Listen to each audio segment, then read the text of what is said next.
तो दोस्तों, आज हम आपको एक ऐसी फिल्म की कहानी सुनाने वाले हैं जैसी शायद आपने पहले कभी नहीं देखी होगी। जी हाँ, हम बात कर रहे हैं हाल ही में रिलीज हुई फिल्म सिस्टर मिडनाइट की। इस फिल्म का डायरेक्शन एकदम हटके है। एक्टिंग हो, डायलॉग हो या फिर स्टोरी, सब कुछ थोड़ा अजीब और अलग है। तो चलिए बिना टाइम खराब किए शुरू करते हैं इस अलग हटके फिल्म का सफर। फिल्म की शुरुआत होती है एक शादीशुदा जोड़े से, गोपाल और उमा। शादी के बाद गोपाल अपनी नई नवेली दुल्हन उमा को ट्रेन से मुंबई ले जा रहा होता है। ट्रेन में सफर करते हुए उमा जाग रही होती है और गोपाल गहरी नींद में खर्राटे मार रहा होता है। कुछ देर बाद दोनों मुंबई पहुंचते हैं और गोपाल उमा को अपने छोटे से घर में ले आता है। घर बहुत साधारण और छोटा सा होता है। दोनों बस एक दूसरे के सामने बैठे होते हैं, न कोई बात न कोई हाव भाव। थोड़ी देर बाद उमा उठती है और साइड में जाकर कपड़े बदलने लगती है। ये देखकर गोपाल घर से बाहर निकल जाता है ताकि उमा को प्राइवेसी मिल सके। इसके बाद जब उमा सोने लगती है तो गोपाल घर के अंदर आता है और धीरे धीरे उसे देखता रहता है। फिर वो इशारों में उमा को कहता है कि अब वो बाहर जाए ताकि वह खुद कपड़े बदल सके। उमा घर के बाहर जाकर सिगरेट पीते हुए बैठ जाती है। रात में दोनों एक दूसरे से दूर मुंह फेर कर सोते हैं। आधी रात को उमा की आंख खुलती है। शायद नई जगह होने की वजह से नींद ठीक से नहीं आती। वो बाहर जाकर थोड़ी देर टहलती है। सुबह जब उसकी नींद खुलती है तो गोपाल बेड पर नहीं होता। वो तो कब का उठकर अपने काम पर निकल चुका होता है। उमा जैसे ही दरवाजा खोलकर बाहर झांकती है, बाहर काफी भीड़ और शोर शराबा होता है। ये देखकर वो फटाफट दरवाजा बंद कर लेती है और घर में बैठकर गोपाल का इंतजार करने लगती है। उसे बहुत जोर की भूख लगती है तो सोचती है कि बाहर जाकर कुछ खा ले। उसी वक्त पड़ोस में रहने वाली शीतल आ जाती है और मक्खन मांगती है। उमा उससे कोई बात नहीं करती और सीधा दरवाजा बंद कर लेती है। शाम होते होते उमा को लगता है कि गोपाल अब आने वाला है तो वो थोड़ा तैयार हो जाती है उसे डांटने के लिए। मगर जैसे ही गोपाल घर के अंदर आता है वो बिना कुछ बोले सीधे जमीन पर गिर पड़ता है। वो एकदम फुल टल्ली होता है। बैठते ही वहीं नींद में गिर जाता है।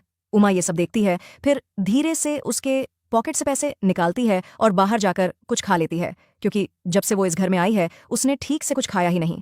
अगली सुबह जब गोपाल की नींद खुलती है तो देखता है उमा ब्रश कर रही है। उमा पूछती है, कल पूरा दिन कहाँ गायब था तू?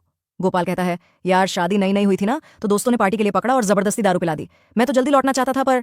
उमा को गुस्सा आ जाता है, मैं कल से भूखी बैठी हूं और तुझे कोई फिक्र नहीं? गोपाल कहता है, सॉरी यार, नींद में थी तू, तुझे उठाना नहीं चाहा। फिर जब गोपाल काम पर जाने लगता है तो उमा उससे पैसे मांगती है। गोपाल कुछ रुपये टेबल पर रखकर चुपचाप चला जाता है। इन दोनों को देखकर लगता है कि जैसे शादी किसी ने जबरदस्ती करवा दी हो। दोनों अपनी अपनी दुनिया में खोए रहते हैं, न जुड़ाव है न अपनापन। अब एक नया दिन शुरू होता है। उमा ऐसे ही घर के बाहर बैठी होती है। ये इलाका एकदम आम सा है, जैसे छोटे छोटे घरों की लाइन और तंग गली वाला कोई मुंबई का मोहल्ला हो। सुबह गोपाल ने जो थोड़े पैसे दिए थे उससे उमा बाजार जाती है, सब्जी वगैरह लाकर घर आती है। लेकिन दिक्कत ये कि उसे खाना बनाना आता ही नहीं।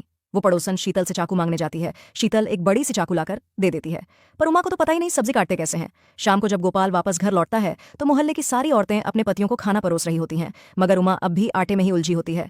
फिर गोपाल बाहर से खाना लाता है और दोनों साथ में खाना खाते हैं। रात को सोने का वक्त होता है तो उमा बिस्तर पर कपड़े उतार कर लेट जाती है और गोपाल की ओर हाथ बढ़ाती है, लेकिन गोपाल बस शेक हैंड करके चुपचाप सो जाता है। सुबह होते ही पता चलता है कि उमा सारे पैसे खर्च कर चुकी होती है। गोपाल उसे डांटता है, मगर उमा भी उल्टा बोल पड़ती है, घर चलाना मुझे आता नहीं, लेकिन तुम्हारी जिम्मेदारी भी तो है ना सब सिखाना। तो गोपाल ने सोचा कि अब इसे समझाना पड़ेगा। वो एक छोटा सा टाइम टेबल बना देता है, किस दिन कितना खर्च करना है, कौन सी सब्जी बनेगी, कितनी दाल चावल पकाने हैं, सब कुछ लिस्ट में लिखा हुआ। इसके बाद उमा शीतल के पास जाती है और थोड़ा बहुत खाना बनाना सीख लेती है। शाम को जब उमा पहली बार अपने हाथों से खाना बनाकर गोपाल को परोसती है, गोपाल छकते ही तारीफों की बारिश कर देता है। दोनों बस एक दूसरे का चेहरा देखने लगते हैं, बोलने के लिए कोई शब्द नहीं बचते। फिर दोनों बाहर निकलकर साथ में सिगरेट पीते हैं। सुबह होती है और गोपाल उल्टी करने लगता है, शायद कल की शराब का असर।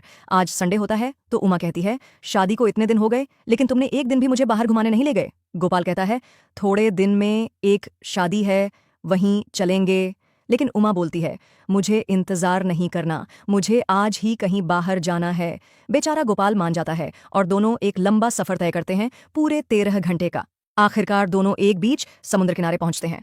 थोड़ा बहुत घूमते हैं, फिर बस स्टॉप पर जाकर अगली बस का इंतजार करने लगते हैं ताकि वापस मुंबई लौट सकें। बस आती है और दोनों फिर से उतना ही लंबा सफर करके घर पहुंचते हैं। घर आते ही गोपाल बिना आराम किए सीधे अपने काम पर निकल जाता है।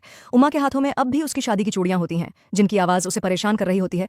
वो पास की एक चप्पल मरम्मत करने वाले के पास जाती है और अपनी चूड़ियां तोड़वा देती है।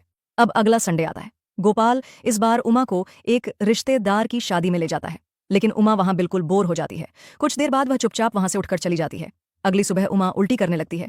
गोपाल पूछता है, तबीयत ठीक नहीं है क्या? उमा कहती है, नहीं ठीक हूं, कल शादी में कुछ उल्टा सीधा खा लिया था शायद।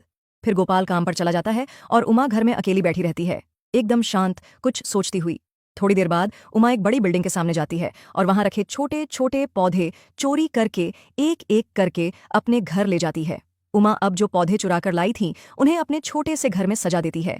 उसका मानना था घर में पेड़ पौधे होंगे तो हवा भी ताज़ा रहेगी।